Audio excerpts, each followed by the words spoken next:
Okay, let's talk about just briefly distance measurements. Oh, okay, let's talk about surveying. What do we think the definition of surveying is?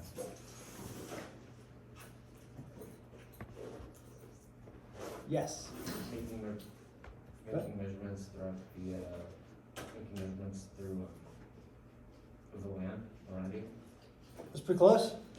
Jessica? I was gonna say, like, taking an accurate measurement of the land based on known, like, stationary objects. Okay, that's pretty good. Daniel? I think surveying is like going out to look at something either in person or from a map view, try to get, like, know what you're dealing with. Serge, what's the definition of surveying? What's the difference? Definition. Good answer. The technical one? What do you think it is? Defining the structure, positions, locations based off of surveying units? Yeah, something like that. We're all kind of close. It's like, well, now I gotta remember. It's the science of measuring distances, angles, and elevations on or near the surface of the earth. Solid exam question. I think it's in the presentation we didn't cover yet, so. We'll see. Okay, so in that vein,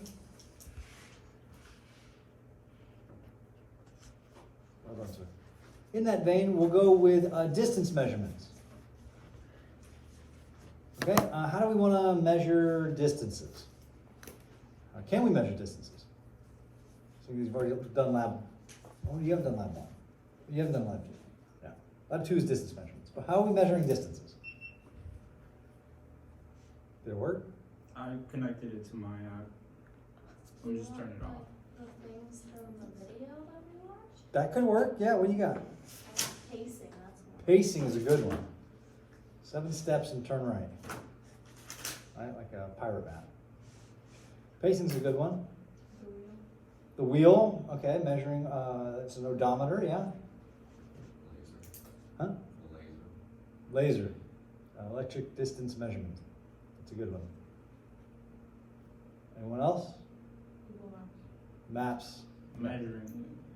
Okay, so if I wanted to measure the distance between here and, say, Tallahassee, Maps. map would be one way to do it, yeah? What's good about a map? Sydney? It shows you the aerial view, so you're able to take the measurements. Yeah, but what's like really good about it? It has a scale. What's that? It has like a scale. It has a scale, what allows you to do it, but what's the real benefit of using a map search? You don't have to walk. Okay, yeah, well, what does that do? Saves time. Saves time, which saves? Money. Yes, maps are cheap. Google Maps is free. Best thing about maps is you can measure distances, long distances. It's really cheap. What sucks about maps? Might Yeah. not be exactly accurate. Yeah, they're not accurate. And they're not good over short distances. Like really blunt force instruments for measuring distance. Okay? What about the tape? Yeah. If you don't have ideal conditions, there could be some discrepancies. You could always correct for those. But if I was going to measure from here to Tallahassee, You don't have enough tape. you do. You just use it over and over again. It's accurate, but it's Unrealistic. expensive, right? It would cost you a lot of money to do that. And time. Money and time. So, different tools for different purposes, right? What about GPS? GPS pretty accurate? Yeah. Yeah. Oh, yeah. GPS is pretty cheap? No. Relatively speaking, it is. I mean, Mm. look, if we were going to use a tape to measure from here to Tallahassee, that would cost, I mean, at minimum wage, you need at least 2 people, probably take weeks. At full time, that'd be expensive. So, GPS is really cheap and very accurate. How does GPS work? Okay. Send a satellite up into space and you use lasers, I think. Everything but the lasers. Your name's Sam, yeah? Yeah. Yeah, working on it. Yeah, I was gonna say like, using like a satellite that projects, I don't really know how GPS works. Alright, let's talk about that. That's kind of fun trivia knowledge. YouTube? Bluetooth. Bluetooth, no, not quite. Tell us about Bluetooth and Articles. So that's how they map traffic flow. That is how we map traffic flows. Hi, I'm a Bluetooth system. Hi, I'm a Bluetooth. What are those? Satellites? Those are my satellites. Here's my surveyor. Okay? There's my surveyor. There's my satellites. Alright, let's think about this. So, anyone know what an atomic clock is? Okay. Does it use half-life radiation or certain isotopes to measure time? Yeah, it counts the number of vibrations in certain isotopes to measure very accurate measurements of time. So,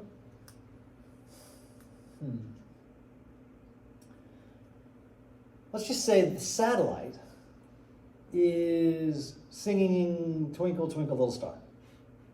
And it's singing those notes in tune with an atomic clock, such that every note falls at a specific second delay, or whatever. It falls on a specific time segment, right? So that's going on in each one of these satellites, and they're all singing the same song. It's also going on in this receiver. It's singing the same note too. So when the note leaves the receiver, or leaves the satellite and gets picked up by the receiver, it's delayed, yeah? Right? The note that left at this instant is the same note at this instant, except by the time this note gets to here, it's behind, right? And they use that time to calculate the radius. Make sense? Speed of light, blah, blah, blah, or whatever. That gives you a radius. So we know that the satellite receiver is somewhere within this radius.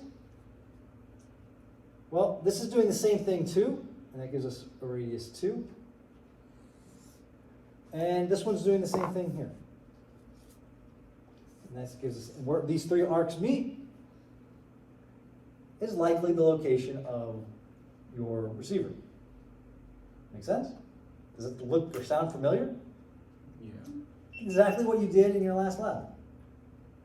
Except you didn't use atomic clocks and some kind of repeating message. But that's basically the idea. It's very, in theory, it's very simple, right? Except you gotta get a satellite into space and an atomic clock. That's how satellites work. That's your, we'll get to there later, but all right.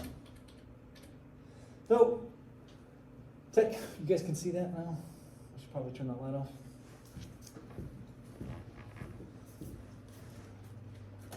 Nope. Nope. Not holding that one. Nope. There we go. Great. Techniques for measuring location. So we got scaling from maps, global positioning systems, and distance and angle measurements. So distance and angle measurements being electric distance measurement, pacing, tapes, etc. Let's take a second and talk about stationing. Okay? So we like to measure things in 100-foot stations. So we have some point of beginning.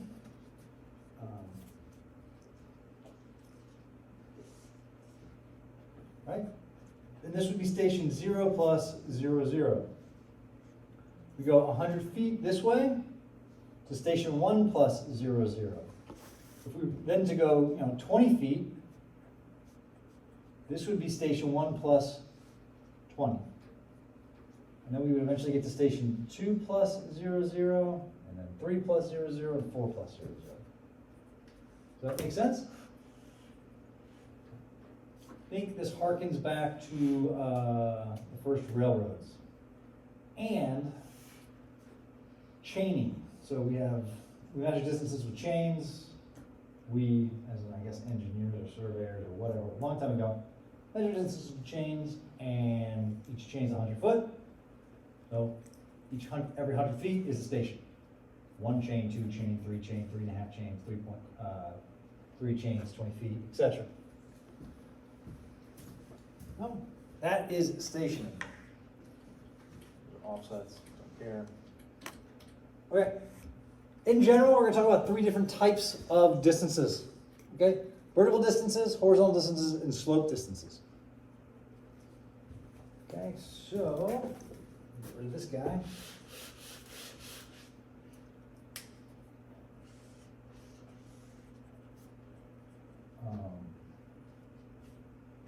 Horizontal, vertical, slope. So I have a surveyor here, and I have one up here. All very happy. I'm measuring a distance. Okay? If I measure this distance between them horizontally, that's the horizontal distance. The difference in elevation is the vertical distance, and the actual distance between them would be the slope distance, the distance along the grade. All right. Can we talk about grade here? All right. Look good? Okay. If I know this angle, right, and I know the slope distance, everyone comfortable with calculating the horizontal and vertical distance? Anyone not comfortable with that? I'm not going to teach you here, but we'll ask questions later. That's fine. Okay, sound good? All right. What is a grade? Not the letter grade. Daniel. Every 100 feet horizontal that you travel, the amount of feet that you go vertically or down Yes. vertically How's it represented? as a percentage. Yeah. So that's a grade. So for every 100 feet in horizontal distance, I go, say, 2.5 feet up. Right? That would be a 2.5% grade. Yeah? And if I went 100 feet in this direction, and I went 5 feet down, that would be negative 5% grade, yeah? Okay? Good.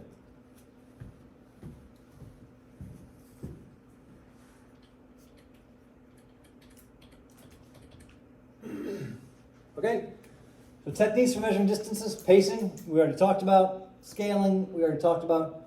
An odometer, the wheel, right? Your car measures how many revolutions of the wheel it has. It knows the diameter of the wheel, and therefore measures how far the car has traveled. EDM, electric dance music. No? Okay, sorry. You guys don't want to party. Serge knows what's up, though. I think so. All right, electric distance measurement is on your total station, you have a little laser. And on that laser, at the end of the room, you have a prism. The prism reflects that laser. So you point at it, you shoot the laser goes back and comes back, and it measures the time difference between sending and receiving, divides it by 2, uses the speed of light, and calculates the distance. That'll be lab 3. We have a stadia bar, a sustenance bar. That's using similar triangles. So you have a known horizontal distance and some kind of known measurement within the lens, and then using that relationship to find out the distances of unknown lengths. Fiberglass tapes, which are the tapes that we have, they look like this, and steel tapes. Okay. What's the difference? Why are steel tapes better than fiberglass tapes? Don't say durability.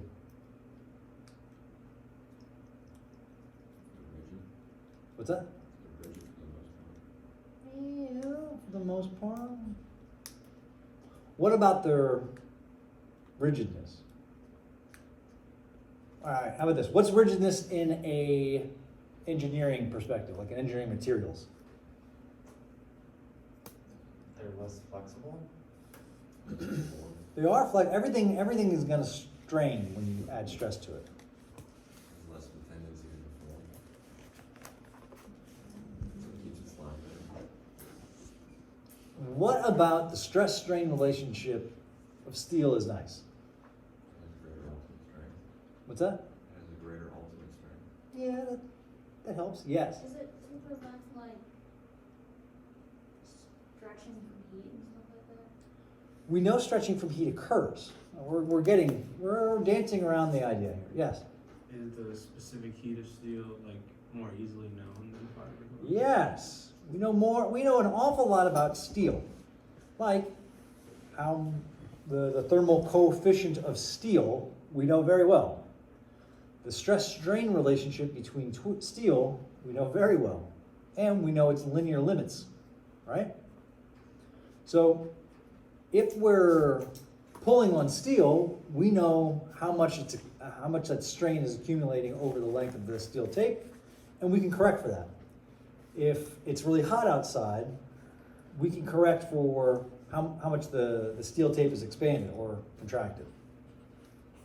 So we know a lot about steel, and it's easier to do our corrections. We know that any material you have out there is going to stretch in heat. We know that the harder you pull on a material, we know it's going to strain. We know that it's going to stretch. We can quantify that a lot better with steel than we can with fiberglass. Why do we use fiberglass tapes? They're cheaper. Yeah. The reason we don't have steel tapes is because they're expensive. And you guys tend to destroy everything you touch. So we use fiberglass ones because they're cheap, and when you break them, we just replace them. Generally used and generally on eBay. Yes? Is that what the wheel is? Fiberglass? No, this one. That's like fiberglassy. The wheel is like rubber or plastic. Yeah, okay, so that's fiberglass. Change that. So here's a stadia and a substance bar, right? You measure the distance between here and here at a known distance, and then you move it further away, and it takes up a different level on the Philadelphia rod, and then you can use that relationship to do distances. Same thing between here and here and here.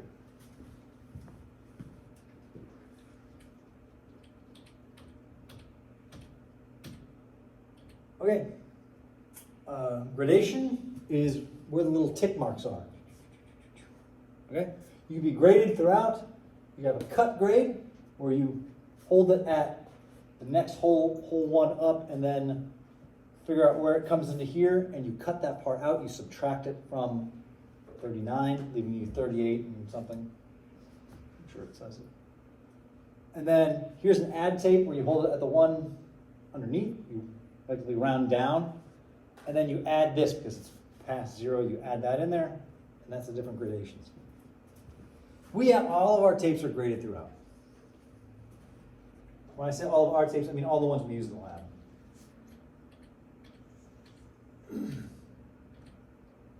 Okay? Anyone know what a plumb bob is? I've heard of a plumb bob. No? Is it that hanging thing? It's like that hanging thing, yeah. The hanging thing.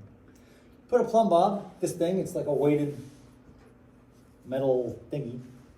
Put it at the edge of a string, and it gives you just a vertical line, right? So the idea is that you can hold that vertical line, it'll be straight down, and then if you were to take a measurement off that line, you would know that it's directly underneath it. Okay? Hand level is like, think of it like a telescope with a leveling bubble on it, right? The telescope, make sure the bubble's level, now you know that you're looking directly horizontally. Okay. Clinometer is like a telescope with a protractor on it, right? That way you can tell how many degrees you're going up or down based off of the little protractor thing. Kind of makes sense, yeah? You get the idea. Ranging pole, that's this thing. We should use ranging poles in lab 1, but we'll use them throughout. It's just like a visual cue.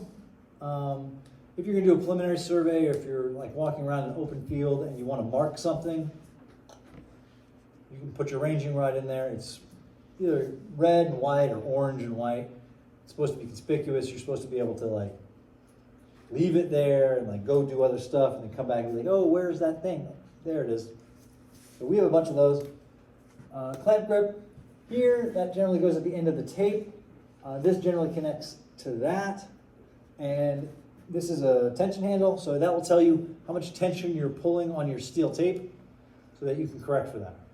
Yeah? Makes sense? Tension handles. Changing pins, that's for the tape, one end of the tape, one end of the tape. So you can measure out and change out the tapes as you measure multiple revolutions of the tape.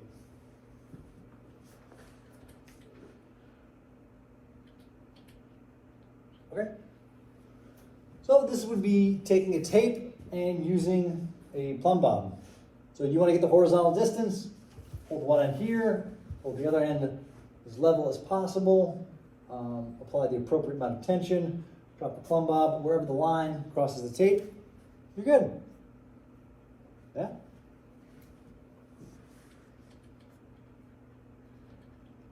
Hand level, there you go, there's your bubble, there's your telescopy thingy. Solid.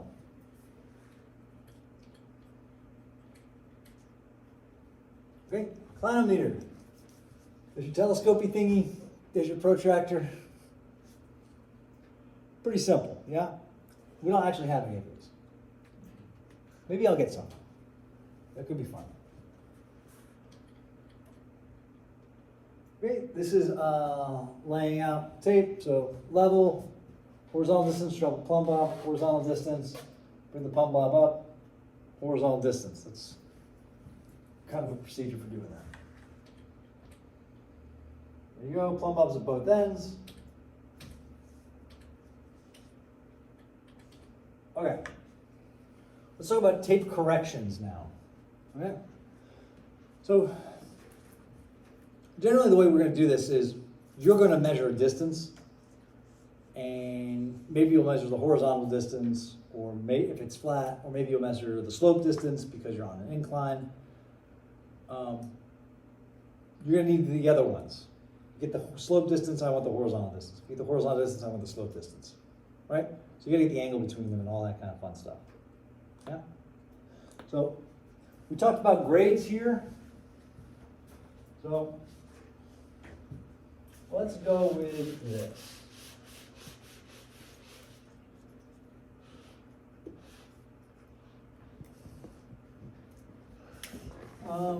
My slope distance is, I don't know, 120 feet. And I want to know, and I know that this is at a 2.5% grade. I want to know my horizontal distance, and I want to know my vertical distance. Yeah? All right. How am I going to find my theta?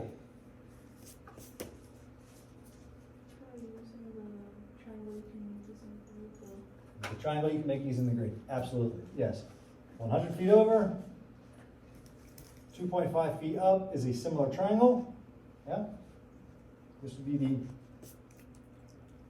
tangent inverse of 2.5 divided by 100 equals the tangent inverse of 0.025. 0.025 is 2.5% represented as a decimal. Yeah? So if you want to know the angle, it's the grade, it's the tangent inverse of the grade represented as a decimal. Sound good? So what would this be if you want to find the horizontal distance? That would mean, Cosine. that would be cosine. Yeah, so it would be 120 times, oh, we'll just do it this way. I always mess that up. Right? So the cosine of the tangent inverse of 0.025 equals the horizontal distance divided by 120. So 120 cosine, tan inverse, the grade represented as a decimal, He's gonna give me the horizontal distance, whatever that is. Good, yeah? Solid 7th grade trigonometry.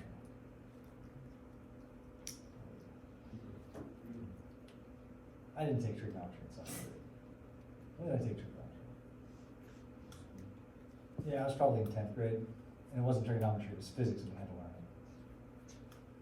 I didn't take trig until June. I don't know. When did you take trig? I took trig in 9th grade along with geometry. It was really fun. It's horrible. Yeah, no, they were just like, yeah, we're gonna put you in 2 math classes. Daniel, when did you first take calculus? Me? Yeah, probably like 4th grade or something? Actually, I did it my senior year, but I did pre-calc in 11th grade. Alright. Sam? I think I did it in my junior year, I believe. Most of you guys would. I didn't touch calculus until I got to college. That's right. Well, I guess that's not true because I took physics. So I did physics in high school. Basic derivatives. And that was about it. All right, good talk, guys. Too early. What's that? It's too early. It is a little early. That's why I'm trying to liven you guys up.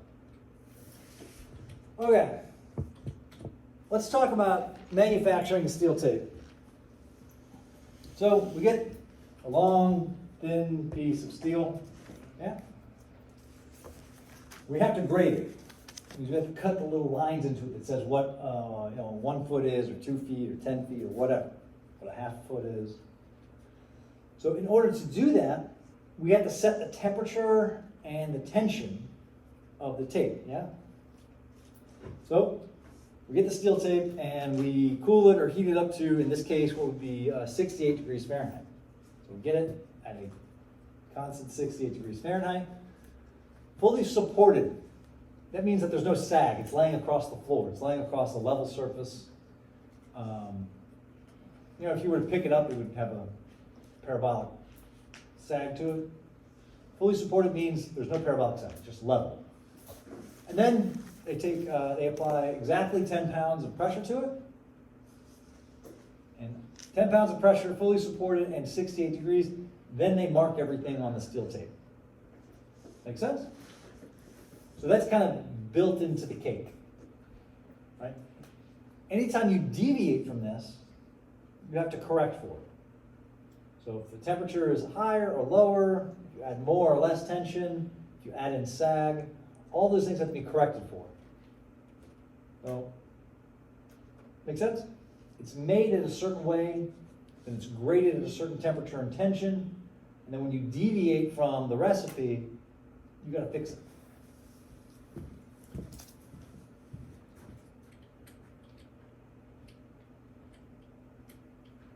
That's metric system, but no one likes metric system. Do you have any Europeans in here? Anyone metric system-y? Okay. Where are you from? Okay. I knew that. Okay, yeah, that's the grade and the slope and the things that we already talked about. So yeah, you're stuck with English units for, I guess we call them imperial units, right? British.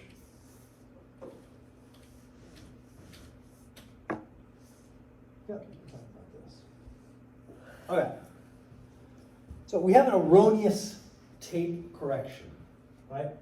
So if you have a ruler that says it's 12 inches, but in fact the ruler is actually 13 inches, right? And you use that ruler to measure a distance, that's going to mess things up, yeah? Yeah? Let's think. If I had a ruler that was actually 13 inches, but I called that 12 inches, and I measured some distance, right? My correction, would I have to add to it to make up for it, or would I have to subtract from it? Like, am I going to overestimate or am I going to underestimate? Well, wouldn't you be dividing? And the number that you write down, you're underestimating, because your rule is actually 13 inches, but you measured it as if it's 12. Uh-huh. So you have to add to your number. So you think I'm gonna have to add my correction? So I measure 3 feet and I'm gonna have to add to it, Yes. okay? Is that what everyone thinks? Let's try it. Let's try it. So here we go with this equation. Yeah, we can use this equation, that's fine. But keep in mind, when we're using a ruler or any kind of measuring device, we're not actually counting the number of inches. We're counting the number of revolutions of the measuring device. So you can subtract. You're counting the number of revolutions. So if I'm taking up more space, I'm going to get fewer revolutions. If I'm taking up less space, if my rule is actually 11 inches, I'm going to get more revolutions. That's what I'm counting. I'm not actually counting inches. I'm counting revolutions of my unit of measurement. Right? So what this does is this corrects for that. So there's like 4 L's and a C and blah, blah, blah. All right. The correction for erroneous length is equal to the actual erroneous length minus the standard length times the length that you're actually measuring, so 3 feet or whatever, divided by the standard length. Right, so the standard length for a 12-inch ruler is how long? 12 inches, okay? I'm telling you that the erroneous length, so 12 inches would be standard, 12 inches would be standard. I'm telling you that the erroneous tape is 13 inches. So it's 13 minus 12 is 1. 1 times however many feet divided by that. And then you add that. Then you add that to the L. Yeah. So my 13-inch ruler gave me fewer revolutions, so I had to add those revolutions back into my final answer. So let's go with this for a second.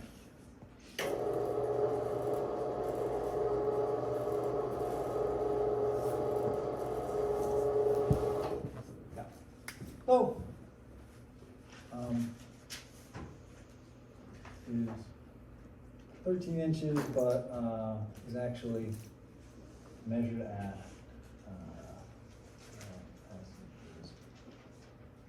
12 inches, and then I measure 36 inches.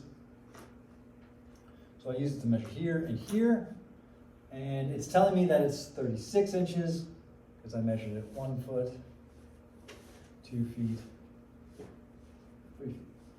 Okay? So the correction for erroneous length equals L minus LS, L divided by LS. And like I said, this is the one in error, this is the one in standard, this is the one measured, so it's what was actually measured, and this is the one in standard. So 13 minus 1, and then 36 over 12. Nope, minus 1 minus 12, yeah. Yep, equals 1 times 3.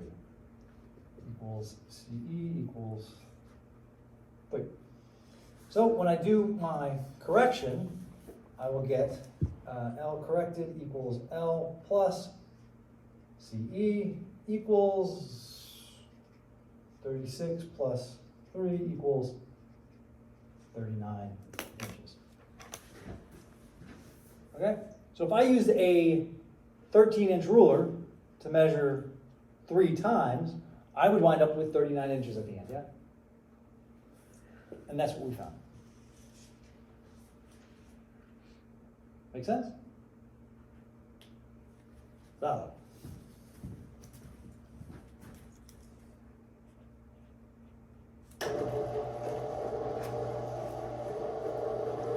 Okay? That all says what I said. Yep. That all says what I said. Okay. Temperature correction. So, we know that things expand when you heat up, right? So, if you're measuring at something that is different than the standardized temperature, which is probably all the time, especially in Florida, we're left with this. So, This is the correction for temperature. That is K, the thermo coefficient of elasticity. All right, is that what it is? Correction for temperature, coefficient of thermal expansion. Whatever, that's pretty close. Coefficient of thermal expansion, the temperature at which you're measuring in real time, the temperature at which it was standardized at, times the length at which you're measuring. Yeah, that's pretty easy. As long as you don't mess up the coefficient of thermal expansion. So, coefficient of thermal expansion in imperial units is 6.45 times 10 to the negative 6 pounds per unit length in Fahrenheit. Good? And the one for the metric system. All right. No one cares about the metric system. At least not here. Okay? So, this is the correction due to pull. I don't like that. I say it's a correction for tension, but then tension starts with T, and so it's temperature. But this is a correction for how hard you pull the thing, right? This is how hard you're actually pulling it. This is how hard it should have been pulled for. This is the length. This is the area, and this is the Young's modulus of elasticity of steel, or whatever material you're using. The Young's modulus is has anyone taken? No, you guys haven't taken materials yet. It's in physics. Is it? It was in physics too. Yeah. Physics too. I don't remember it though. All of my They're physics. solids if they're in that test. It's What's that? Solids. Solids. Oh, it's in solids, yeah. All right. Well, it's I don't know, like the yield point for steel or for a material, right? It's the upper limit of how hard you can pull the thing, or the slope, of the blah blah blah, whatever. Not my area. I count cars. That's what I do. So that's a property of steel. That's the aerial cross section of the tape. So it's like the little part of the tape. Good. Everyone understanding the theme here? It's without the S is what you're actually using. With the S is what it was supposed to be, the standardized one. And then L is the length and some other stuff.